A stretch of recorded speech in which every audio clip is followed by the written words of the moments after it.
Anchor is the easiest way to make a podcast. Anchor gives you everything you need in one place for free, which you can use right from your phone or computer. Creation tools allowed you to record and edit your podcast so it sounds great. They distribute your podcast for you. It can be heard everywhere, such as Spotify, Apple Podcasts, Google Podcasts, and many more. You can easily make money from your podcast with no minimum listenership. Download the Anchor app or go to anchor.fm to start today.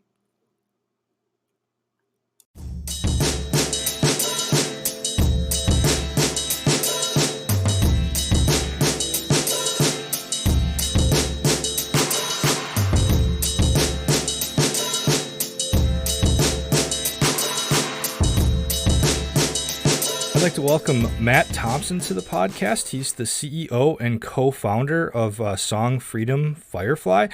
Thanks for joining me, Matt. Thanks, Scott. So let's go into a little bit of your background and how you got established with the website and your service. Sure. So we launched SongFreedom. It's been, gosh darn, we launched July 25th of 2010. So we're coming up on an official 9 years live, and we're behind the scenes putting things together in about October of 2009.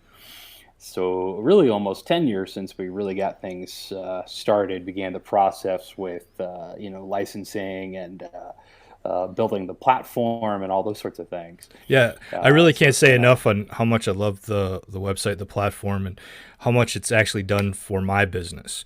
We started out with, for lack of a better term, elevator music in our films, and we were just looking for that. We're looking for that thing to put us over the top and to be legal about it. So my business partner Brandon kind of stumbled onto your website. This must have been 2014, maybe 13, and we just started licensing music on a single track basis. I think it was like $50 or something like that back then. And then you guys ended up contacting us when you went the subscription route for us to become the lifetime memberships. So that was pretty cool. We jumped on that right away, and I think I may have talked to you about it, but one of your reps called us, and we definitely jumped on that. Is that something you offer anymore, or was that just when you started the subscription?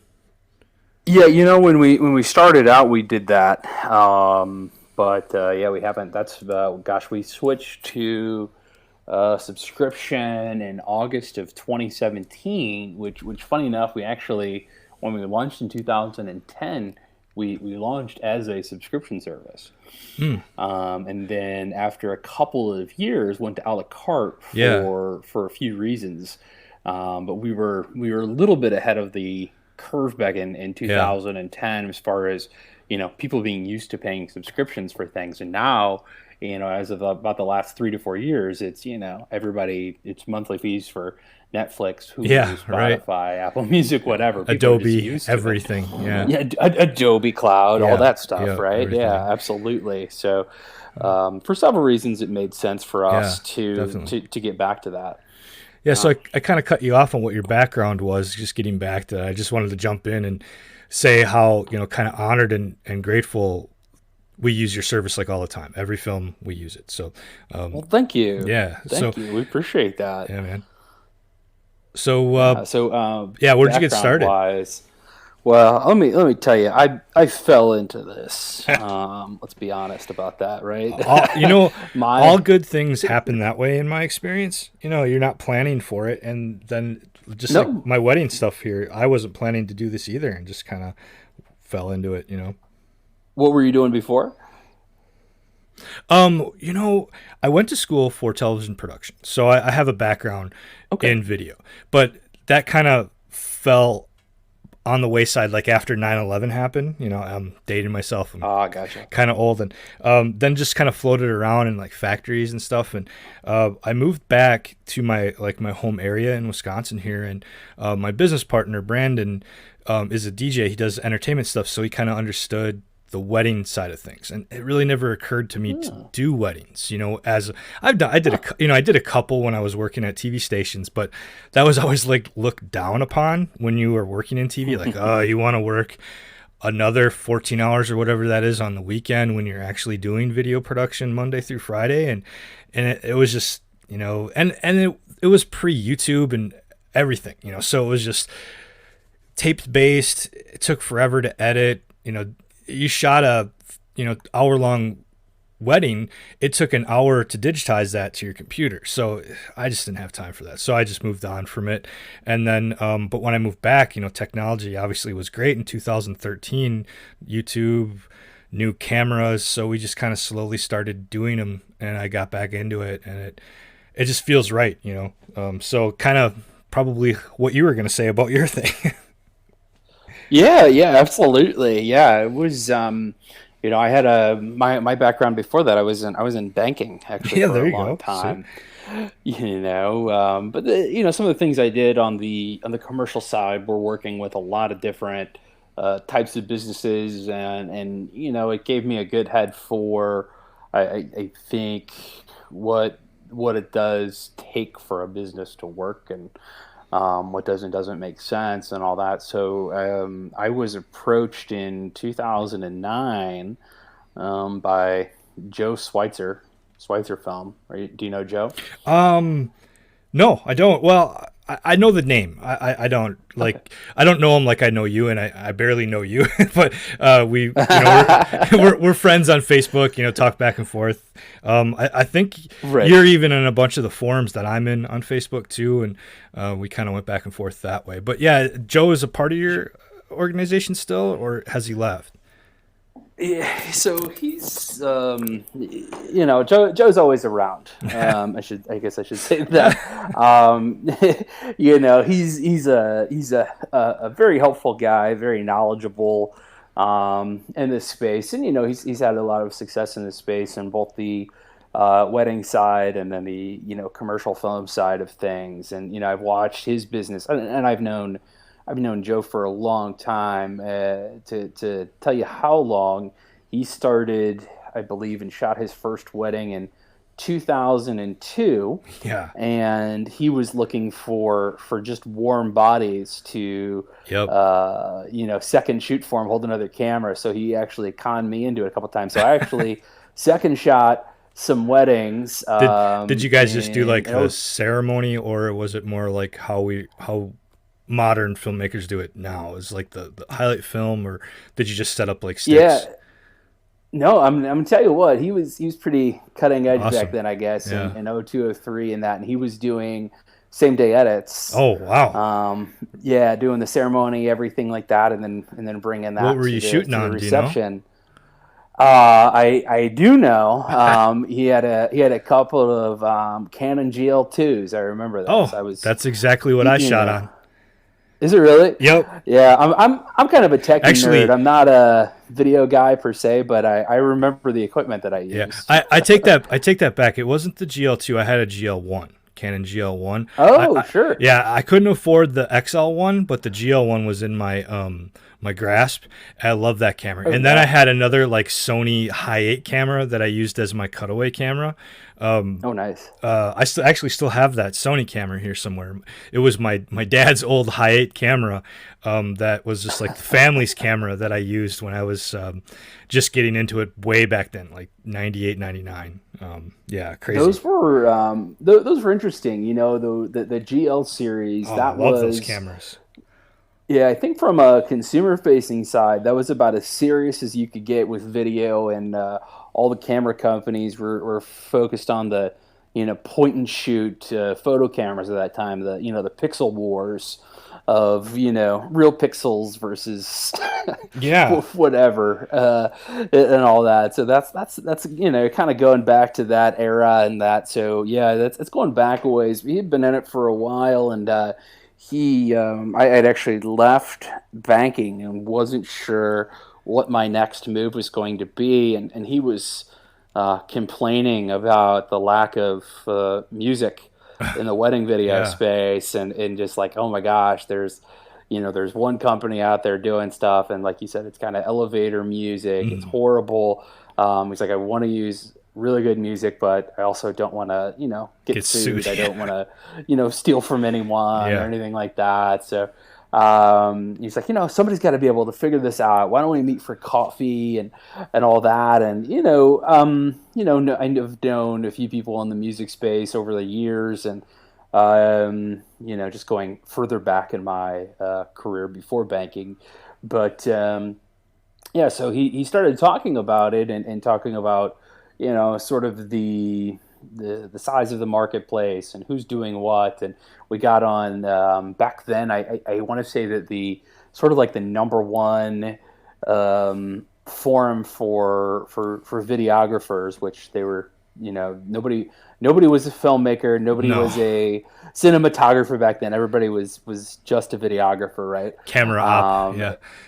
Yeah, and it was Creative Cow. Yeah, was like just bustling and all that, and that was obviously before Facebook forums just sort of overtook everything. Right, even like the chat rooms and stuff like that. AOL was pretty big back then. Oh yes. Yeah. this is going way back here. Yeah. So but we're looking through those and like, okay, yeah, it seems like there's really definitely a need in the marketplace. What I do see is there a desire in the marketplace as well to have something like that, and like there was a a legitimate need there, and then it was okay. What makes sense? What can we put together as a package to take to the labels and publishers, because they get pitched things all the time. Yeah, and I was just going to ask you how you do that. What your process was, that how you get the artists and labels on your platform. So that's leading me into my next question. Awesome.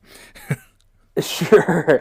It's always interesting, and back then it was a heck of a process, and today with the way I want to say technology has gotten easier and cheaper and in so many ways, and so for companies to create a widget that requires music or something like that, it's just much more abundant. Mm-hmm. And so I remember back then one of the guys at one of the major record labels telling me that they got something like 10 pitches a week from tech-based companies that basically said, hey, we just need your music and we're all going to make billions of dollars. Crazy thing. And of course, they would always ask the question, okay, great, that sounds great. How are you going to do that? Well, we have this thing, we're going to add your music, and then people are going to start using it. And that's how we're going to make money, right? Because, you have a lot of, really, really techie people that didn't necessarily understand the other moving pieces of the business side of things. And so when we approached them and they asked that question, I actually had an answer, which got their attention. And I remember one of the presidents of one of the labels saying, wow, he's like, you're the only person that's ever been able to answer that question. Did it include "We're Not Napster"? Yeah, that's always helpful. yeah, that was it's still kind of a hot button thing back then. Gosh, and that was before. Yeah, I mean, and it's funny, Napster's still a music service, a legal one now. Kind of, yeah. It's kind of a bizarre events, but so back then it was talk to everybody, and they knew back then they were aware of the industry, they were aware of the issues, and what I had found out at that time is that for 2 or 3 years, Roy Chapman, who founded Weeva. The first Weeva, I think that there's like a new Weeva thing that's maybe in the UK or something, and it's called Weeva, but it's not the old Wedding and Event Videographers Association and all that was based out of Florida, I believe.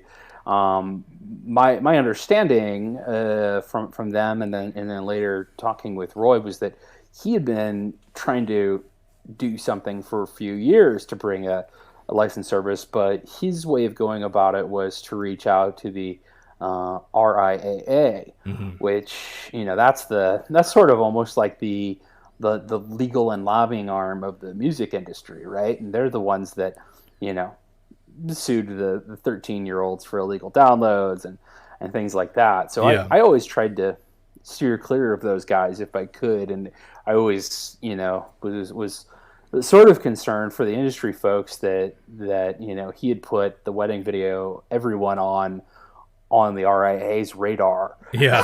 And Right. put Weeva on their radar, Yeah. and you know, anybody that's ever been a speaker on the Weeva website. We're going way back. I mean, I think the first or the last large conference they had was actually in 2010 in Orlando. So it's been a little while, but so the industry was on the radar. I think originally because of him, you know, saying that there was a problem that needed to be solved, and so we at least weren't coming in completely, you know, with them being blind to the situation. Yeah. But they just hadn't seen a good path forward for that. And you know, keep in mind, it's a very different thing in what they would refer to as the sync licensing space, pairing a song with a video. That whole world had been just totally one off by one off, meaning every single request had to be cleared individually. But they knew that we couldn't have, you know, tens of thousands of videographers coming onto the site every day and Right. requesting the use of a song. Yeah. There's not enough manpower for that, especially at prices that make sense. Yeah. 'Cause The artists are you guys going to want to get paid what they're, you know, deserved, and That's right. we're not going to That's right. spend our entire wedding film budget on one song so we can, you know, match it up with our film, you know. So That's exactly right. yeah. Exactly right. And they're used to licensing for, you know, major motion picture, get a, you Yeah. know, $500,000 Yeah. sync fee, or a television commercial, it's anywhere Exactly. from $250,000 on up, and that. So I also had to be, you know, careful in that process to be, you know, very respectful and understanding of their time, and, you know, hey, while you're talking to me about licensing music for wedding videographers, you're not spending time closing a $500,000 one-off deal. Yeah.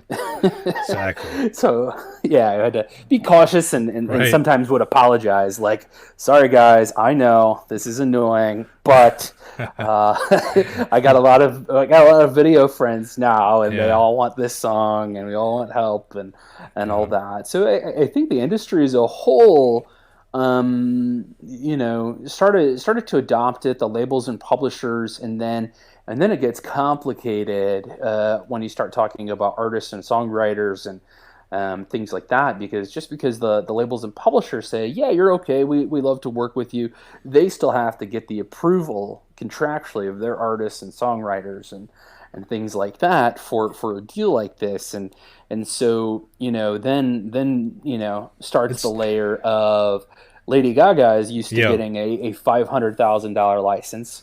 So when Universal reaches out to her manager and like, yeah, we're gonna do this wedding thing, and they're gonna pay $50 a song, you know, he's got to be looking at it like, what is No. this? Why is this in my inbox? You know, what's No, that's not what's going to the happen. deal? Yeah. Yeah, right. So it's an obstacle, and it got easier over time, but there's still, you know, a lot of artists and songwriters out there that are very, very particular, I guess, about music use. And How as their they should songs are be, used. you know, as they should be. It's their art. They created it. It's their creation. I feel the same way about anything that I make, any photos I take, any video I shoot. You know, I want to get paid, and I want to be the copyright holder. And if anybody uses my work, I'd be mad, and I'd feel the same way. You know, Absolutely. It's hard to kind of find that middle ground Yeah. of, you know, being respectful of their art versus like, come on guys, what's this really going to hurt? Yeah. You know, I think that probably our hardest push over the years, if I had to say, of any single artist that's been requested a ton, would be Coldplay. You know, Well, and they I had own all their own stuff, right? Oh yeah, it was. And I they mean, license- they're yeah. still represented by the labels and the publishers and things like that, but they get approval, and because they're so big, because they make so much money for the industry, the labels and publishers are very, very cautious about what they bring to them. So I had to kind of come in sideways when I went to them. I have a friend of mine who manages the Chainsmokers, Okay. and as soon as they had done the collaboration with Coldplay for something just like this, I thought, oh man, now's my chance. So I emailed my buddy that manages the Chainsmokers, who then introduced me to Coldplay's manager. Reached out to him, a little bit of email back and forth, and it was pretty clear I was not moving the needle for them, I guess. But these are guys that I want to say that Coldplay made something like $40 million last year Yeah. alone. That's what they've been making annually, maybe for the past decade. And so when you've amassed 400 million over the course of a decade, it's You don't so need, hard to. yeah, Yeah, you don't need that. yeah. They And don't need a wedding I would video, almost and compare it to like U2 or who's another big band like the Rolling Stones or something like that. It's going to be hard to yep. reach them. That yeah, yep. You named two that are very difficult Yeah. in that regard as well. So, but you can't get everybody. But we've been fortunate to, we formed a great relationship over time with One Republic, and I got to meet Ryan Tedder from One Republic, and he was super aware of Song Freedom's existence and knew what it was, knew who was using it, had song recommendations that were his songs that we didn't have on the platform yet. They're So, very so there's the other independent. side of the coin, That's a right? very When you have people like independent that. band. Yeah. Yeah, so they were very, very cool about that. So yeah, it's been a fun experience and an interesting one, getting to sort of navigate the almost political waters of the music space, Yeah, and definitely. all that. So Very yeah, it's almost presidential. like lobbying to add their product for our platform for people to use. So Yeah. yeah. I mean, so we covered like the wedding kind of thing, and that's what I think when I go to your website is everything for my wedding films. But I also do a little bit of commercial work too, and I just noticed recently that you have the option for commercial license as well. And I love that because I've done a bunch of commercial work and it was kind of like starting over again with wedding films. All I can do is find elevator music. I want, decent music for my commercial work. And you have that great licensing option as well. How did that come about? Is it kind of more of like what you did for weddings? Yeah, yeah, it is. Yeah, I would say so. Yeah, I think that would make sense. Awesome. Yeah, yeah. When everything has evolved, I guess, in different ways. It's funny. We started out only licensing this mainstream work and that, Hmm. and then it ended up on the radar of some people um, May- that. Maybe you could explain to me what the difference is, commercial versus wedding, because you have to choose. I mean, at least I have both licenses, and because that's what my subscription is. But Sure. what's the difference between the two for someone that may not understand, and myself including in that mix? In that mix, because I'm making money off of weddings, and I'm also making money off of my commercial work as well. So I always equate to it as I'm licensing it because I'm making money off of it. But maybe there's more to that I'm just not understanding. No, no, no, no. It's a good question. So, it's sort of a fine line with some of these usage cases, right? So, Hmm. the wedding stuff, it is technically commercial, right? Yeah, yeah. Where we get away with a lot there is that it is generally a product created for Okay, an individual consumer that makes consumption sense. Yep. versus your commercial work, which is most typically going to be B2B, right? Yep. So Okay. there's a huge difference. All has to do with the context of the work.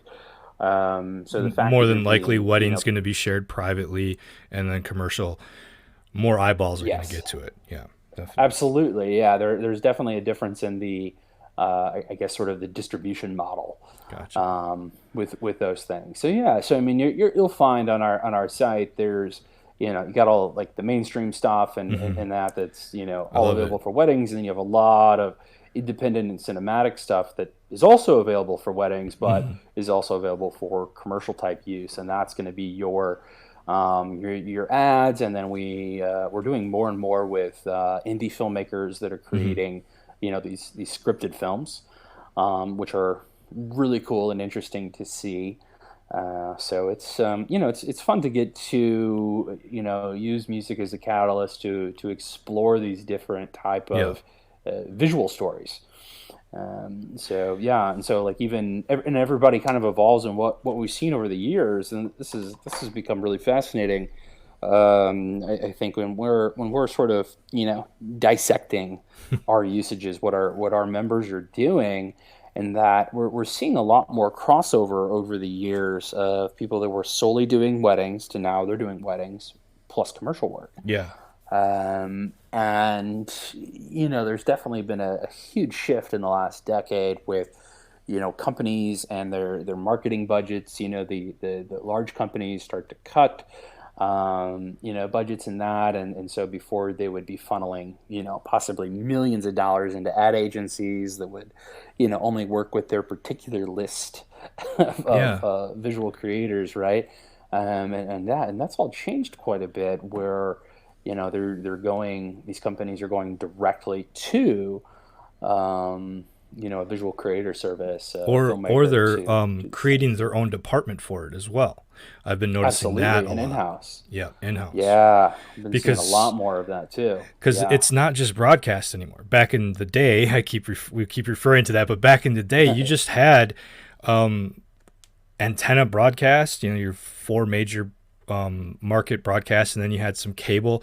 I mean, it's gotten better because you have like Dish Network and all the other satellite providers, and now it's even more internet TV. But with YouTube, Facebook, and all the other social medias, you don't really need broadcast TV anymore. So just No, you know, it's super interesting, and I've started to see that on the music side. So you can tell the shift there as well, right? yeah. They've like almost like caught on in a way where the What's labels and MTV? publishers. Right, yeah, yeah. It's crazy. Like a few years My ago, broadcast was like this, yeah. very very special thing, and Uh, now it's where internet here usage is like just as much. Here's something that I found hilarious. I have a 7-year-old and I have a 2.5-year-old. My little boy, when he was 3 years old, we started watching a football game, and it got to a commercial, and he goes, "Daddy, just fast forward." I'm like, "No, son, it's live TV." He didn't understand that Right. what a commercial was. He just didn't get it. And then we were watching like live cartoons, and another commercial came on. He's like, "I don't want to watch it. Go back." No, you can't do that. So I just found that funny. That was something I had to explain to him, because he was brought up with just anything he wanted is there, and that's kind of how the music is going Yep. with going to YouTube. I see, and there's something to be Yes. said for that. It's good and it's bad in both of my opinion. Yeah, I think generationally, Yeah. it's interesting. It's very different for what I would call professionally created content, whether it's a television show, a movie, whatever it might be. Everybody's getting used to, hey, this is a paid service. It's Hulu, it's Netflix, it's Hmm. HBO Now, whatever, and I'm paying for it. I'm paying 10, $15 a month, whatever. There's no commercials, but on the just watching amateur created videos that you're going to find on YouTube. YouTube, Yep. nobody's paying, right? Yep. Nobody wants to pay. They're like, oh yeah, we'll just watch this ad or whatever, and it's expected that it's there for amateur content, and knowing just watching the YouTube subscriber growth for their paid thing or lack Hmm. thereof, it says that everybody's just okay with watching ads for that random amateur created content. So it's two very different sides of the coin, I think, as far as who's used to what, who's willing to experience what on what sort of platform. And there's also Yeah. the paywall that YouTube has put up as well. You can skip the ads now, and you pay a Yep, fee for $10 a month or whatever. So that model is that's right. becoming way well ahead of the curve. I don't know. I pay for the YouTube premium because that's nice. I You like do? watching, and it comes with the music service as well. So the YouTube Sure. Play, and that's great because I never have to buy a song again. It's all there. you know. Wait. That's right, absolutely. And I'm not uncertain that if I had to guess, I would say that eventually you'll see the same thing on Facebook. Um, a lot of my friends that were in the music clearing department at YouTube in the last couple of years have transitioned over to working for Facebook. And that's how they got things cleared for at least the ad side of things. And you know that Facebook is putting so much into video content now, so I'm sure that there's going to be some sort of paywall type scenario coming at Yeah. us for Facebook sometime soon. Why not? Yeah, right. And since we're kind of on the video subject, Song Freedom Firefly has a storage. I guess, what do you call it? How do you describe it? I have to say that I don't use it myself right now because I do have another subscription for deliverables for my clients. What are you guys working towards for that? For your Yeah, so we just launched the video hosting side of the platform pretty much at the beginning of this year. We were in beta, and then we really pushed it out just in the last couple months now. And so we view it as video hosting service, um, but a little bit different than what's out there right now. So I guess when we went to create this, and the video hosting side of things all started really 2.5 to 3 years ago. Mhm. Don't let anybody tell you it's easy to build a video No, platform. it's not.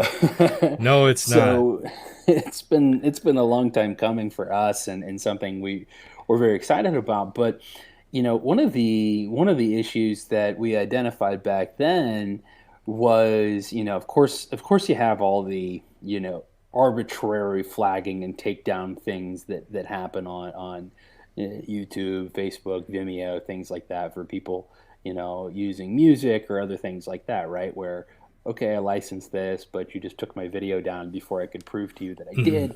There's all those sorts of issues that we wanted to eliminate, Yep. because we're the first video hosting company that's actually been legal out of the box, Yep. right out of the gate, right? But aside from that, we looked at it, us and some folks that really helped us to piece this together from an artist perspective. And so visually, we wanted something that was pure. And we always, around here, we refer to it as like a cage-free, non-GMO video experience. Non-GMO.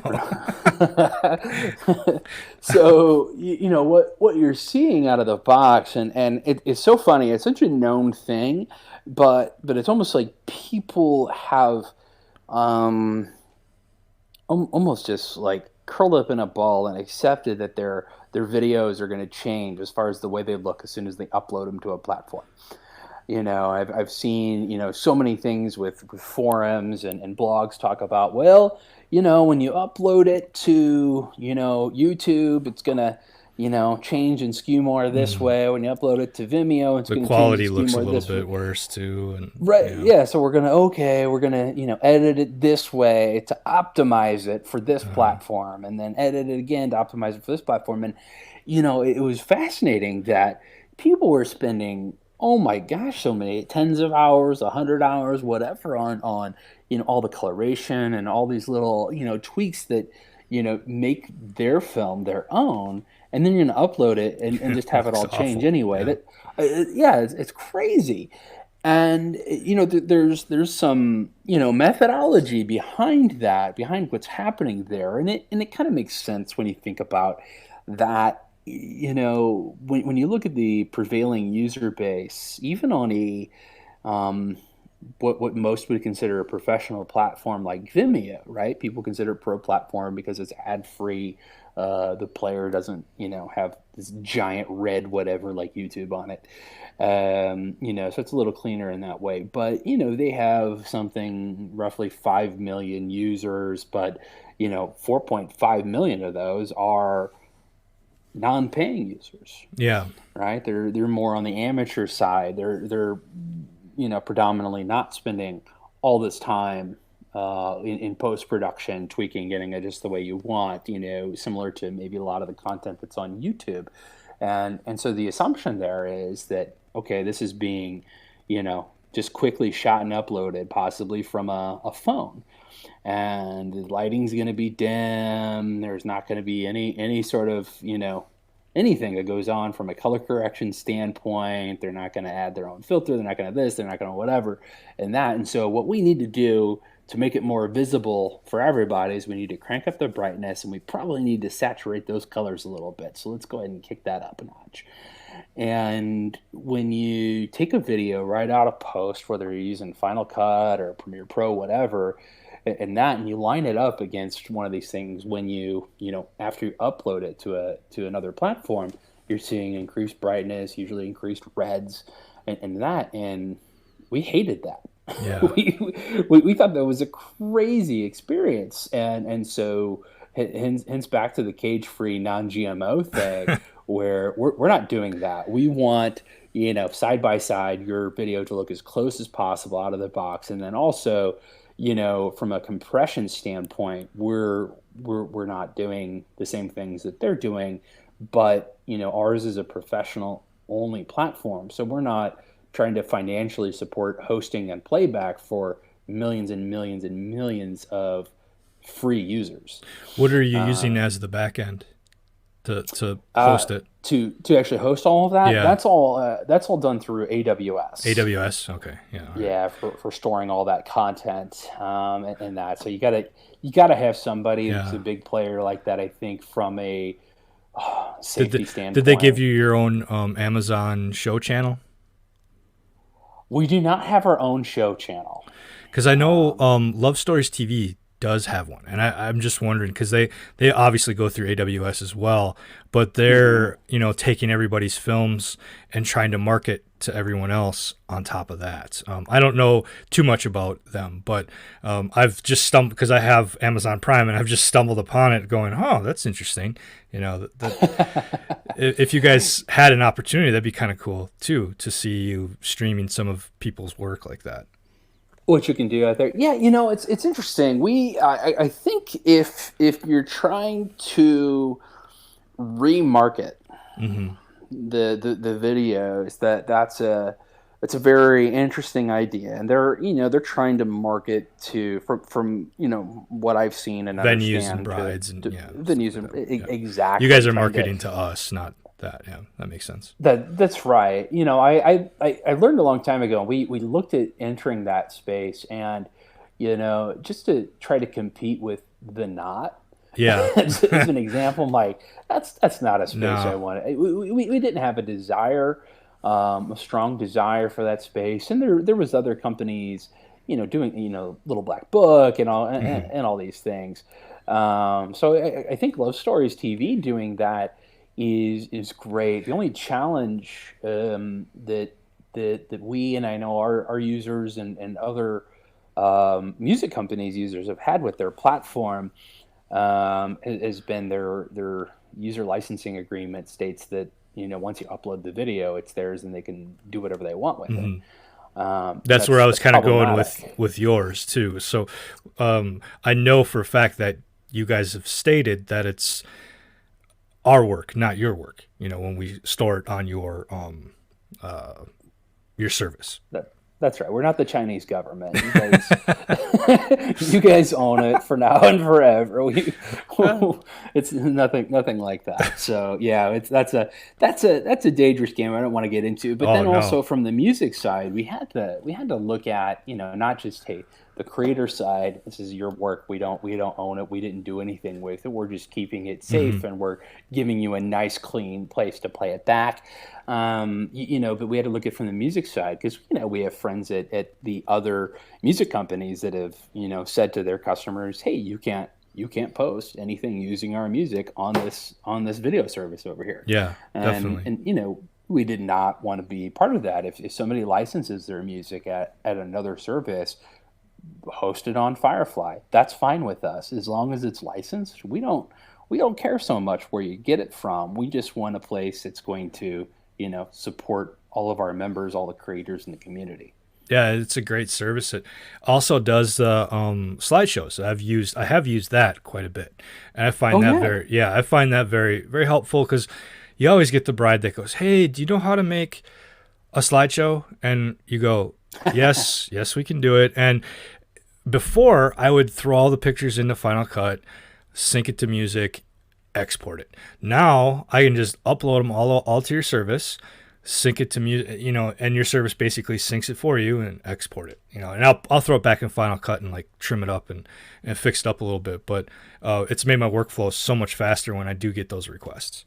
It's been great. Good, good. Yeah, that's we have a lot of members that are, mainly in the photography space, and that and Hmm. they're, wedding slideshows. I mean, baby, senior portraits, like all sorts of things that they're doing on a daily basis. So it's been a wonderful part of the platform too. So yeah, it's nice to have all those things sort of under one roof. And my business partner isn't very create. I guess he's creative, but he's not creative in the way of like knowing how to edit and everything. I take care of all that, but he's even done it on the website, and he loves exporting the slideshows for clients and stuff. So Oh, that's just great. that being said, it's not super techy. It's super intuitive and easy to upload your photos and get everything done. Well, good. That's the goal. Thanks Yeah, for thanks yeah, for that. Yeah, yeah, it's and you can dive into edit and you can get I think about as techy and tweaky as you yeah. want, but the nice thing is you don't have to if you don't want to. So there you go. You can tell your business partner that you stated on the podcast that even my business partner can use it. It's so Probably won't be happy about that one, but that's okay. right. All Oh good. man. All good. You take them out, buy a bag of cheese curds, and apologize. It's okay. I haven't even asked where are you from? So we're in southwestern Illinois, but we're right across the Mississippi River from St. Louis, Oh, Missouri. So okay. I say St. Louis, and people can find us easier on a map than when I say Yeah. southern Illinois. Yeah, Illinois is pretty long. It is. It's a very, very long state. And if I say Nice. Illinois, people are like, oh, Chicago. I'm like, well, about 5 hours away from Chicago, Yeah. actually. So Yeah, everybody thinks Chicago. Chicago's closer to Wisconsin than it is to anywhere it, else in Illinois. it truly is. Absolutely. I mean, Yeah. it's what, an hour and a half drive north from there. Yeah, definitely. It's nothing to pop up for some spotted cow and um, again, Awesome. back to the bag of cheese curds, which I love. Yeah. Have you had fried cheese curds? Of course, Yeah. of course. I do like those. I still prefer the fresh The ones. squeaky ones? Yeah. Uh, Absolutely, yeah. Those are great. Back when I was in banking, I actually worked for a bank that was based out of Stevens Point. Was our corporate office, and I had a lot of friends there at corporate because of what I did down here in that, and some of the people were nice enough, and they would inter-office me packages of cheese curds, If ship you them, contraband down to Southern Illinois here. if you ever make it to Lambeau Field for a game or whatever, Oh, sure. they make a cheese brat. So they take a cheese curd, put it on a flat like hot griddle. They melt that cheese curd like the fresh cheese curd. They wrap Wow. it around a brat and then give it to you in a bun. And it's I don't know, it's great. That's fantastic. That is wonderful. I do. I'll do some cheese curds on the griddle with some butter and some eggs for There you breakfast go. sometimes Awesome. when I have one of your fellow filmmakers up there, Josh Thompson, Yeah. is nice enough. Every year we have Shutterfest in St. Louis, and he'll bring me a 6 pack of Creative Cow and a couple bags of cheese curds, sort of tradition Yeah, he was now. So trying to I'm, get I'm me to come to Shutterfest this year. I couldn't make it work. That would have been cool. I would have came. it's a lot of fun. It's a my gosh, what an energetic community of people, and we just had a blast. We sponsored the basically the film Cool. track, the film Awesome. education this year, and oh my gosh, it was so wonderful. We had it was very interesting. Not only were the classes full and people like sitting on the floors because we ran out of chairs and things like that, but what I loved seeing was that every room was generally over 50% female in the filmmaker class. Oh, nice. Yeah, so and that's it's something that I just hadn't seen before, and obviously there's there's some great filmmaker retreats, like friends that put on that Posh retreat for female filmmakers, and that's great. And I don't know what they usually have, maybe something like 30 women that go out. I think Sony does something too. I think so, or they sponsor something there. Or Sony has their own thing, you mean? Yeah. I talked to Amber and Garrett Baird. Yeah. And we talked about it. I can't remember exactly what it was. I'd have to look up my show notes. I tagged them in it and everything, but I know it's something like B alpha or something like alpha male, female or something. Oh, that's right. It has to go with like right. their A series cameras. Yeah. Of course. Yeah. Those are that's right. They just started doing that, I think. And that's really good too. Yeah, it was actually a lot of fun at Shutterfest because you had I know over the course of a couple days you had Jordan Bunch and then John Snyder and then Amber and Garrett speaking like kind of back to back to back. So you had this competition superstars between Panasonic, Canon, and Sony users in that, and each one of them just taking pot shots at the other one. Just all good fun in that. But that's always super entertaining just to see who's in what camp and why and all that. It's a good time, and of course those companies are well represented there at events like that. Yeah, so, definitely.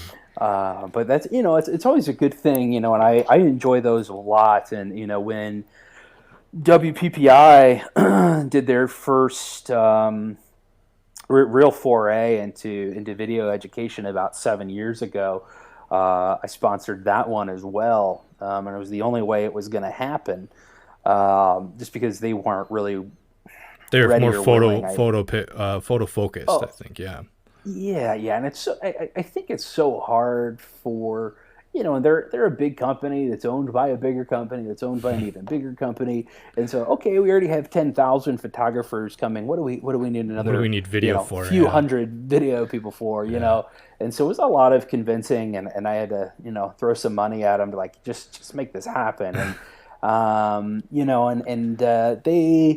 they did it, and I thought that it was pretty successful for a few years, and then some corporate things changed and all that shifted, and I feel like it's not the same that it was when we started 7 years ago, and maybe the one or two following that. So it's been really nice to sort of pick that up again and try to build that community a little better at Shutterfest, because the filmmaker side there's just it's difficult to find those community places. I think I'm gonna put that in my plans for next year to definitely make absolutely. it. So it's always the we can the hang week out after then. Easter. That'd be So that'd be great. That'd be wonderful. I think that I generally hop on and do like some podcasts and video interviews for the people while we're there, and it's just that'd be cool. A great place to scoop all that up. So so it's been fun. We actually just today there's a article going out with No Film School talking about our cage-free, non-GMO video hosting alternative. So it'll be kind of fun to see what sort of reaction we get from that. So now that you brought that up, and we kind of spoke about this offline, off of the podcast, but you were doing a promo code, or are you still doing that? Yes. That tell you what, that's going out today. Okay. With how long is it valid for? I can add that to my show notes for you guys. When does your show come out? I will release it whenever you want. Let's see here. I'm gonna give you 1 second here. I'm gonna give this to you. All right, great. And I'll give you the code, and I'll let you know. It's probably only gonna last about a week to 10 days. Okay. So, sorry if that's like a super quick. I'll put it out. I'll put it out Wednesday. I'll put this out Wednesday for you guys then. Oh, okay, So that's I great. usually do Yeah, my thank you. releases like once every other week, but I knew about the promo code, and I figured this would be a great way to help you out with releasing it. Oh, I appreciate Yeah, that. my one buddy actually used it that you gave me, so it should help a lot.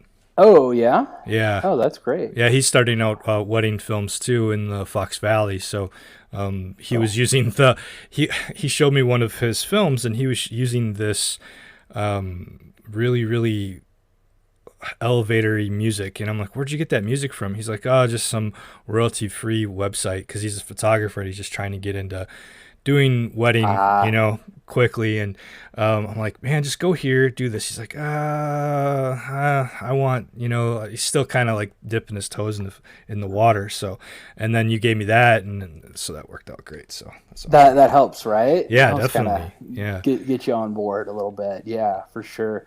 Let's see here. So that code is gonna be good until the end of June 17th. Oh, So sure.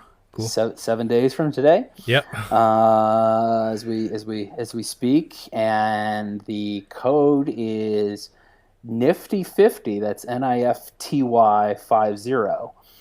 And that's actually 50% off your first year of membership. So whether that is we have like the standard filmmaker membership for those, pretty much solely shooting weddings.